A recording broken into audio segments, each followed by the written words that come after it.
தொடர்ந்து இந்த ஆட்சி வரக்கூடிய பல்வேறு அரசு ஊழியர்கள் லஞ்ச ஒழிப்புத்துறையாக கைது செய்யப்பட்டிருக்காங்க. லஞ்சம் இல்லைன்னு நம்ம எப்படி சொல்ல முடியுது? அதே போல சட்ட ஒழுங்குலையும் எந்த மாற்றம் இல்லை, அதோட கூடுதலா தான் சட்ட. அதாவது நீங்க சட்டம் ஒழுங்கு பொறுத்த வரைக்கும் ஒண்ணு சொல்றேன், நீங்க சட்டம் ஒழுங்கு இன்னைக்கு ஒண்ணு சீர்கேடல. இதுக்கு உண்டான இப்படி ஒரு சூழ்நிலை உருவாகிறதுக்கு யார் காரணம்? இன்னைக்கு இது போதைப் பொருள் கலாச்சாரம் எல்லாம் பொறுத்த வரைக்கும் பல வருஷமா தமிழ்நாடு மாத்திரம் கிடையாது, இதே பத்திரிகை சந்திப்பில் நீங்க கேள்வி கேட்டிருக்கிறீங்க. அதாவது தமிழ்நாடு சார்ந்த பிரச்சனை கிடையாது, இந்தியா முழுவதும் இன்னைக்கு அது போதைப் பொருளுடைய இது ரொம்ப அதிகமாயிட்டு இருக்கு. அது வருஷத்துக்கு வருஷம் கூடிட்டு தான் போயிட்டு இருக்கு. நம்ம தமிழ்நாடோட வடமாநிலங்க இதோட பிரச்சனை ரொம்ப ஜாஸ்தியா இருக்கு. இப்போ இந்த இப்படிப்பட்ட ஒரு சூழ்நிலை பொறுத்த வரைக்கும் இந்த அரசாங்கம் இன்னைக்கு 40 நாட்கள் கிட்டத்தட்ட ஒரு 40 நாட்கள் ஆகுது. திடீர்னு எப்படி இன்னைக்கு இவ்வளவு இன்னைக்கு ஒரு தவறான ஒரு சித்தரிப்பு, இன்னைக்கு ஏதோ இவங்க வந்ததுக்கு அப்புறம் எல்லாமே தலைகீழா மாறுறது மாதிரியும், இதுக்கு முன்னாடி பாலந்தேன ஓடின மாதிரியும் ஒரு சித்தரிப்பை இன்னைக்கு உருவாக்க முயற்சி பண்றாங்க. ஆனா இந்த இழிநிலைக்கு காரணம் நீங்க மின்சாரத்துறையை எடுத்துக்கலாம், இல்ல சட்டம் ஒழுங்கு எடுத்துக்கலாம், பல்வேறு துறைகள்ல இன்னைக்கு ஒரு அவல நிலைக்கு ஒரு அடித்தளத்தை உருவாக்கியவர்கள் யார்? அது உங்களுக்கு எல்லாருக்கும் தெரியும். இந்த அரசாங்கத்தை பொறுத்த வரைக்கும் இது போன்ற இப்படிப்பட்ட நீங்க சொல்றீங்க சட்டம் ஒழுங்கா இருக்கட்டும், மின்சாரத்துறையில இருக்கிற பிரச்சனைகளா இருக்கட்டும், பல்வேறு பிரச்சனைகளுக்கு ஒரு தீர்வு காண்பதற்காக ஒரு முயற்சி இந்த அரசாங்கம் உண்மையிலேயே எடுத்துட்டு இருக்கிறாங்க. ஆனால் ஒரு நல்ல ஒரு எதிர்கட்சியாக ஆக்கப்பூர்வம் செயல்படாம இருக்கிற இந்த அரசாங்கத்துக்கு எவ்வளவு தூரம் நம்ம அதாவது ஒரு நெருக்கடி கொடுக்க முடியுமோ, நெருக்கடி கொடுக்க மாத்திரம் கிடையாது, நாளொரு பொழுதும் 3 மாசம் 6 மாசம் அங்கிற 3 மாசத்து ஆட்சி கலைஞ்சிரும், தேர்தலுக்கு தயாரா இருங்க, இப்படி போன்ற ஒரு கருத்துக்கள் சொல்றதோ ஒரு ஆக்கப்பூர்வமான ஒரு எதிர்கட்சியோடைய செயல்பட நம்ம பார்க்க முடியாது.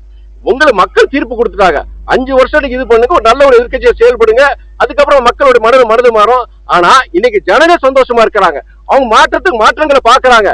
பழைய அரசாங்கம் போகும்போது முன்னாடி மாதிரி லஞ்சம் கிடையாது, நீங்க பார்ட்டி ஃபண்ட் அந்த ஃபண்ட் இந்த ஃபண்ட் எதுவுமே கிடையாது. இன்னைக்கு அது இன்னைக்கு தமிழ்நாடு கன்னியாகுமரி முதல் சென்னை வரைக்கும் ஜனங்க ரசிக்கிறாங்க.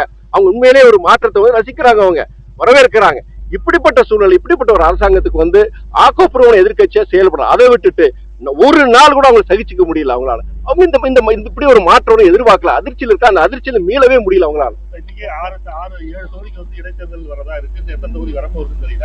அந்த தொகுதியில் இடைத்தேர்தலில் எம்டிஎம்கே பொதுச் செயலாளரோ இல்ல எம்டிஎம்கே சார்பானவோ யாரும் அதாவது ஒன்னு சொல்லிடுறேன், 6 தொகுதியில் வரட்டும், 10 தொகுதியில் வரட்டும், 15 தொகுதியில் வரட்டும், இல்ல புதுசா எலெக்ஷன் 234 தொகுதிக்கு வரட்டும், மதிமுக வேண்டாம், காங்கிரஸ் வேண்டாம், எதுவும் வேண்டாங்க.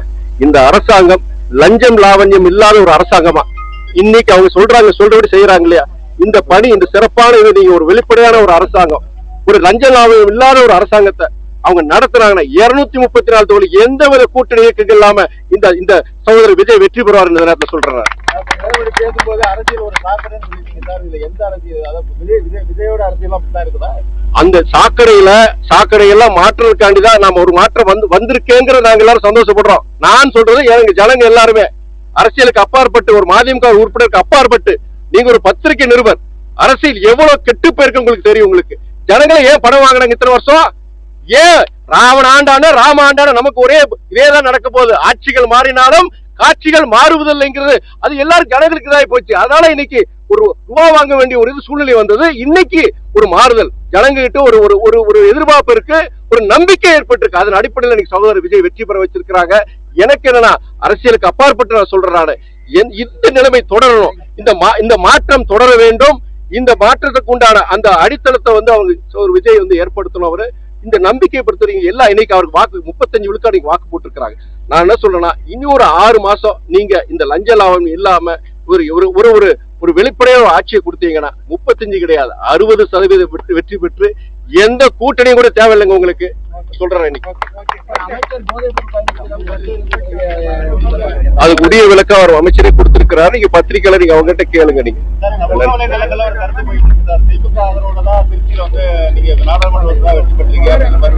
அதாவது ஒன்னு சொல்லிடுறேன் நானு, ஒரு நிமிஷம். என்னுடைய திருச்சி நாடாளுமன்ற தொகுதியில என்னுடைய வெற்றிக்கு பாடுபட்டவர்கள் திமுக தோழர்கள் மறுக்க மாட்டேன்.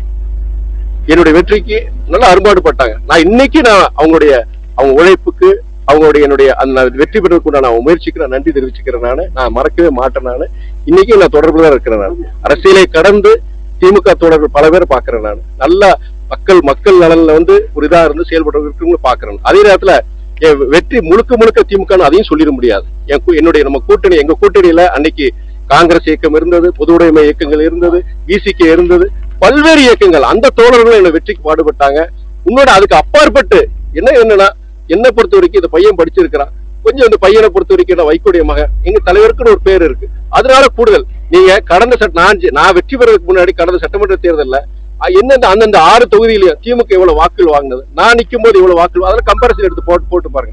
அதே வேளையில திமுக பங்களிப்பை நான் என்னைக்கு நான் மறுக்கல. நான் அந்த தோழர்கள் வெற்றி பெற்ற என்னோட வெற்றிக்கு உழைச்சாங்க.